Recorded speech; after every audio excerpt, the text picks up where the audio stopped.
Max Inc. Radio, Tommy Trigger, and Miss Meaghan Owens coming at you tonight from the Outlaw Hideout. That was Miss Meaghan Owens, song called My Bad News. Do you want to tell us about that song and all? Say a few words about it. Oh, I wrote that song because some people were talking trash, and you gotta sometimes sass back a little. But I have a tendency to like people with bad reputations because I think they get unfairly judged. Yeah, line about a man with a bad reputation in there. We'll get to that in a little bit. Now, that was kind of like a blues type song, so you kind of go all over the place. You do like the country vibe, the all country, the Americana, the whole thing.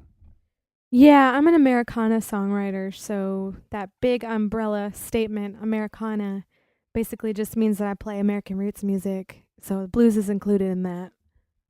That's kind of how we sum up the show here. It's just such a big umbrella. Outlaw country is kind of the banner, but that alt country Americana is such a big tent. It can fit almost anything. I mean, there's hip hop influenced stuff that fits the vibe, nappy roots, stuff like that. So, getting back to the man with the bad reputation, let's talk about Billy Joe Shaver. I told a story on the air. I talked about it at length about the song you wrote after meeting him and the run-in with the jackasses. Why don't you tell your side of the story? Well, I went down to the Frank Brown International Songwriters Festival, which is in my heart one of the most amazing songwriter heavens that there is. It's right on the Florida Alabama line on the Gulf of Mexico, and the Floribama's been there for 20, I don't know, 30 years. And it's kind of like it's an outlaw hideout, actually. I shouldn't even say that on the air. But it is an outlaw hideout, and tons of writers from Texas and Nashville go down there to chill out on the beach. Even Jimmy Buffett, Lulu's is around there, and I think that's one of his kin's places. I can't remember if it's his sister or his wife. But there's a lot of great songwriters up and down the Floribama coast, as we call it. So I got the pleasure to play the Floribama stage, the main stage, Thursday night, which was Wild Women's Night. So I got all dressed up all sexy because, well, when we do Wild Women's Night at the Floribama, the men actually have to wear a wig or a bra if they want to be on stage with us. Because music, especially country music, well, most music, it's a boys' club, Tommy. I don't know if you knew that, but it's a boys' club. And so when we have Wild Women's Night, it's fun. We all get really dressed up, but we make the boys dress up like girls, which makes some country music people a little uncomfortable. But if you can see the Bama, I mean, it's just this wild, rambling place right on the ocean with open rafter doors, and there's this string that attaches from the stage to all the rafters, and it's got, maybe 1,000 bras hanging from it. So it's a pretty wild place. So it's all in good fun. Yeah, you would see like a Catholic nun with a biker gang there, And my friend Chris Warner just wrote a book about Joe Gilchrist, who owned and operated the Floribama and started the Frank Brown International Songwriters Festival 26 years ago. So anyways, I was down there, and I was playing on the big stage at Wild Women's Night, and Billy Joe Shaver came walking in with his drummer and some of his bandmates, and I was just super excited because he's one of my heroes. He is for sure my honky-tonk hero. As a songwriter, he's great. And to get to see him perform was such a treat because his stage presence is amazing as well. Yeah, for sure. One of my all-time heroes. Definitely. I was pretty clear about that, I think. So this is awesome, man. It was totally awesome. So I'm there on stage and I'm like, oh my gosh, is another one of my heroes, is in the room. And so I was like, okay, God, I better play good tonight. So I did. I mean, I did. I shared the stage with a woman named Rebecca, and she was a sax player. She was so good, and she had this great, all the players on stage were great. And I had a trumpet player and a guitar player behind me. So we did the show, and afterwards he bought my CD. He asked to buy my CD, which was a huge compliment to me, So I wrote, a little note to him, like, to my honky tonk hero. Thank you so much. And yeah, it was great. That's cool. Do you want to talk about the song and all that came out of it? Well, I guess I would say that getting to watch a master perform like that, I was inspired on a lot of levels. I was inspired. I've written now 3 songs, I think, surrounding events surrounding my meeting of him, and on different levels. And one is a gypsy song, about, and it's sort of about your spiritual connection to the road and being closer to God, on the highway, which is what the song, that's the hook line in the song. And I played that for him in the parking lot at the Bama.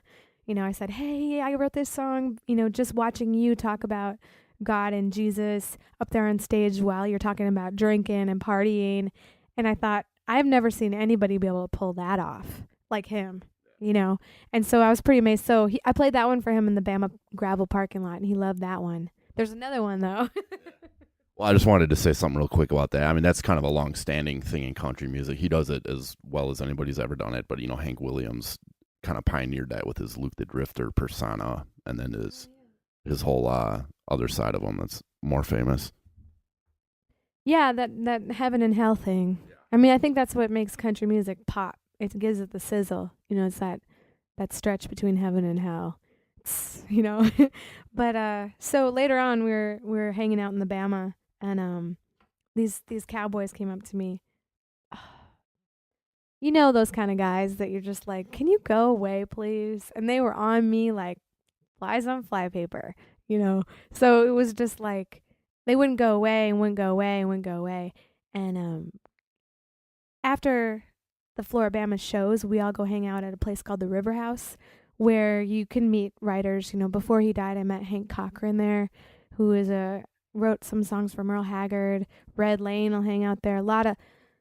Mickey Newberry used to hang out there. All these great country writers, and to get to sit at a table with them afterwards and play songs is probably one of the greatest experiences of my life. People who wrote like "I Fall to Pieces" and used to work for Harlan Howard.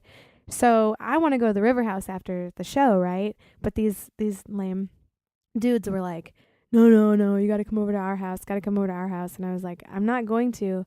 And they just were putting the pressure on pretty hardcore. And Billy Joe Shaver, he just like took one step forward, right? And he didn't hardly do anything. It was so understated and so like John Wayne. He just stepped forward and he said, "Don't you know she only likes outlaws?" Yeah, I might have blown that out of proportion a little bit then. I just remember, yeah, we had the talk, but I'll let you go on here. Well, but the thing about it was the amazing power of the statement was that that's all it took was one statement, one little sentence, and those boys were gone. Because of the man it was coming from and some of the recent events he's been through. Well, yeah, Billy Joe Shaver's known as, an outlaw. He's pretty much king of the outlaws, if you ask me. He's one of them, anyways. And so it's cool to see somebody just say one little subdued statement that pushes back, a mangy dog. It's a great story. So are you still kind of sitting on this song? You don't want to debut it quite yet tonight? Well, I recorded 3 guitar vocals in Nashville, but I might go to Austin and record it actually with his band. We'll see. They said that they were interested in maybe doing it, and I would love to. I want it to be recorded in Texas with a real stripped down honky tonk sound. And I had previously said that I might want to put it on this record that you and you're going to do the artwork for me, the graphic work.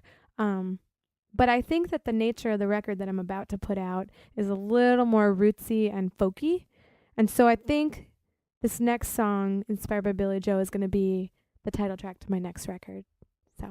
So maybe we'll get a preview out there ahead of time, but we still got demo versions and stuff, but there's nothing ready to go quite yet on it. It's just a good idea right now. It's a great idea, so we don't want to give too much of it away.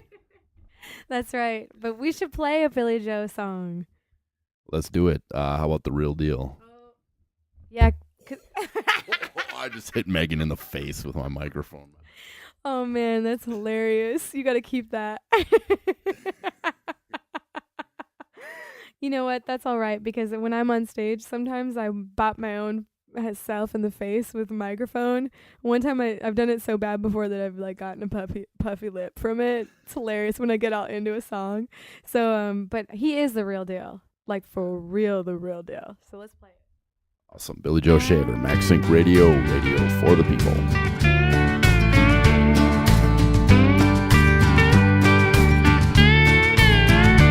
With a halo gnats around my cotton picking head, you never even listen to a single word I say.